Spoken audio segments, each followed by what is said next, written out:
I would like to talk to you about universal design. And first of all, it is very important to define what universal design means. I will quote the exact meaning from the American Society of Interior Designers.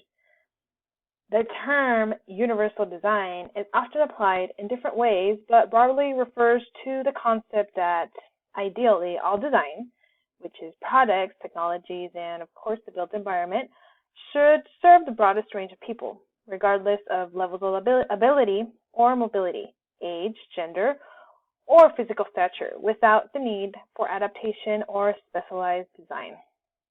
I believe it's important to mention that none of us is exempt from having an accident and, of course, eventually growing older and probably needing a wheelchair or a walker, either temporarily or permanently.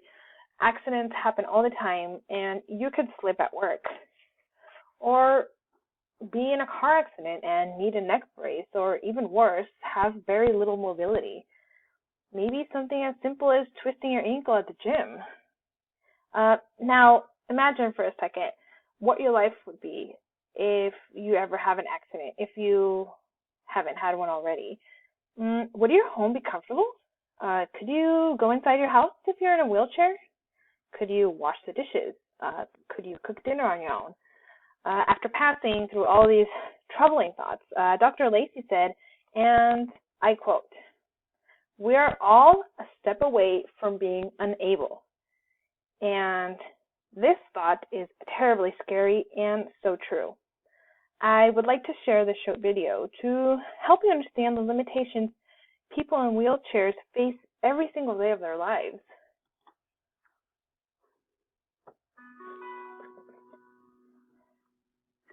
Just getting around. Getting around, access. My name's Zach. Felicia? Tommy. Lori? How am I going to do that? That's a workout.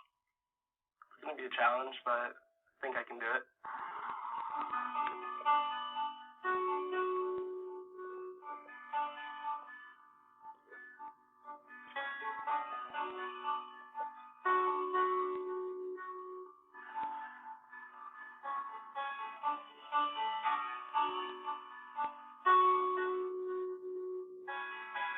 The first thing that I thought is this is going to be hard.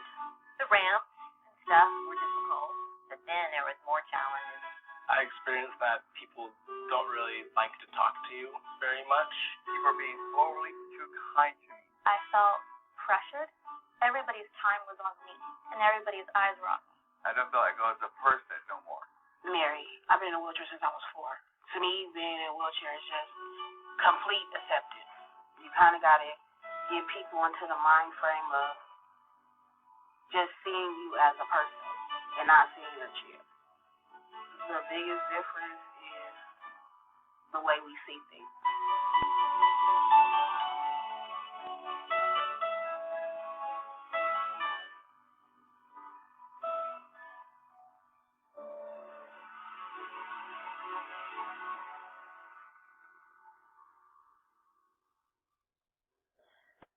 This video was extremely moving for me because when I was younger, my grandmother was in a wheelchair, and it got to a point where her home was not designed for her anymore.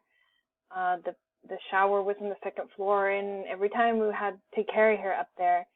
And I remember when I was that age, I would play with a wheelchair, and I really didn't understand what it actually meant until one day in my residential design class last semester, we had a project to design a home for an elderly woman in a wheelchair. And part of our project was to sit in a wheelchair. We do have one at the design center, and we had to try to get out of the classroom and go all the way to the bathroom and sit on the toilet with no help whatsoever. I have to say, this experience was horrible because it's extremely difficult, even just to open the door, let alone stroll for about 100 feet and sit in a toilet without using any leg strength. My arms ended up tired because I could barely go through doors, and even strolling up a tiny slope was really a workout. This little experiment helped me understand the meaning of being in a wheelchair, and I totally understand what these people in the video talk about. You do actually feel invisible. You do feel different, and it's almost like you're not even a person anymore. The situation is a lot more common than you would think. Considering now that many baby boomers will soon need a wheelchair or a walker, the idea of universal design has been growing stronger in the design industry. And just like Michael Thomas said, and I quote, designers must start thinking about universal design if they are to remain competitive in the next decade. Well, this is completely true because most people want to stay in their homes and be independent as long as possible.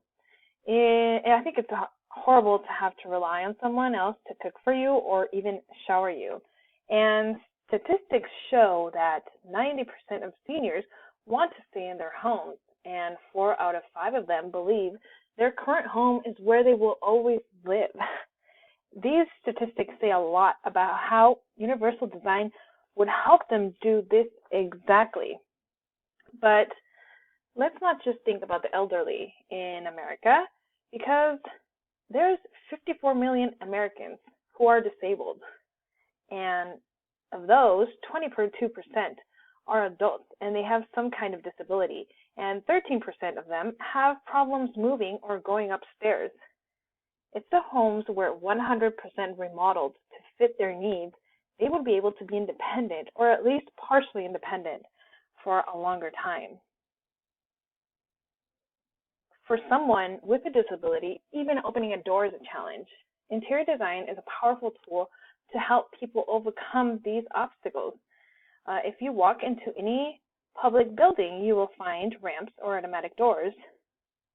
All these, of course, are mandatory by the ADA, which is the American with Disabilities Act.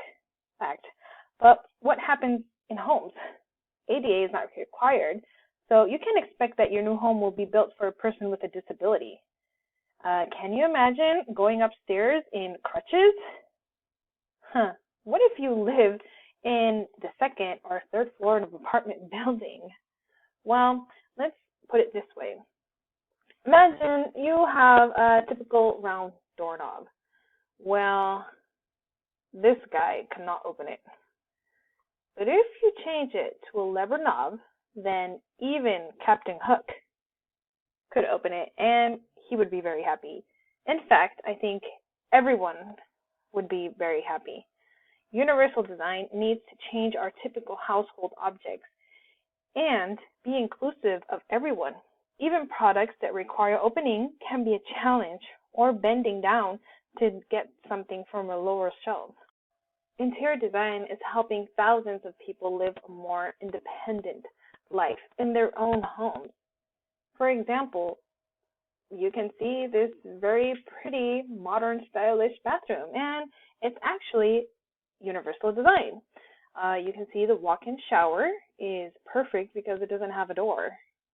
And that shower head is also very handy for someone who can't reach, or you want specific parts to wash. The bathtub has a small door that you can open and just slide in.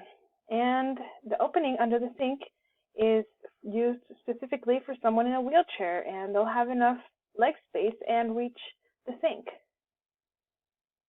In this picture, the woman is very independent. She can cook on her own, and she has everything at her reach. Not to mention that her kitchen looks incredibly cute, and that the cabinetry is really nice. And I even noticed she has a very modern Miele cooktop. This man can wash his dishes and clean his fruits and vegetables by simply lowering the height of the sink and leaving an opening underneath. It allows a person in a wheelchair the ability to do things without help, or not having to struggle with using a sink. This particular system, I believe, we've seen in movies or in TV, and it can actually help a person live in their multi-story homes and go up and down stairs with no problem. Universal design doesn't just focus on the elderly or people in wheelchairs. It also includes the blind and the deaf. In public buildings, objects cannot be placed at certain heights that can hurt someone. For example, you can see the fire extinguisher or that light sconce. If it were too high, someone could actually bump their head in it and have a really bad concussion. You should seriously not take your health for granted. Universal design is inclusive and respects everyone's individuality and each of our own needs and capabilities. Interior designers have the knowledge to help people redesign their homes to accommodate any particular need. Universal design is proven to make people's lives better, even before being disabled or getting older. Homes are now being built with wider doors and hallways to accommodate future renovations. It's important also to think about people who might visit you, or maybe someday a family member might need a wheelchair, which I hope not. And what if your home is not suited for it?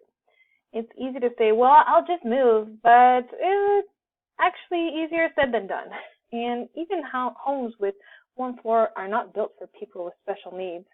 Next time you go house hunting, think about how hard would it be for you or your family to get around the house if you ever get hurt. Universal design reflects very basic human principles of equality and tolerance towards diversity. This brings a new meaning to an industry that affects people's lives every day.